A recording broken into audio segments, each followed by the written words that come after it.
Raipur police द्वारा नशे के खिलाफ निजात अभियान चलाया जा रहा है। इस अभियान के तहत रायपुर पुलिस को अवैध नशीली सिरप कोडीन की सप्लाई चैन तोड़ने में बड़ी सफलता मिली है। रायपुर पुलिस की नार्कोटिक्स टीम और anti crime and cyber unit की संयुक्त कार्यवाही से पुलिस ने छत्तीसगढ़ में अवैध कोडीन सिरप सप्लाई करने वाले आरोपी को दिल्ली के रोहिणी से गिरफ्तार किया है।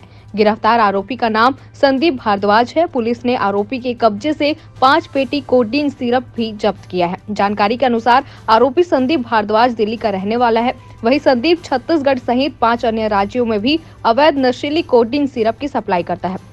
आपको बता दें कि रायपुर पुलिस ने देवेंद्र नगर में नशीली सिरप के बेचने वाले के खिलाफ अपराध दर्ज कर दूसरे फेज से नागपुर से एक आरोपी को गिरफ्तार किया था, जिसके बाद नागपुर से चैन जोड़ते हुए दिल्ली से संदीप भारद्वाज को गिरफ्तार किया गया है। नशे के खिलाफ कारगर कार्रवाई हम लोगों ने किया है। इसमें एक संदीप भारद्वाज नाम के आरोपी को, जो पूरे छत्तीसगढ़ में काफ़ी समय से इसने 160 पेटी सप्लाई किया था और अभी हम लोगों ने पकड़ा है तो 5 पेटी उसके पास से मिला है। उसको हम लोग दिल्ली में रोहिणी से गिरफ्तार करके लेके आए हैं। कई राज्यों में वो लगातार नशे में प्रयोग होने वाले कोडीन फास्फेट युक्त सिरप को वो सप्लाई कर रहा था।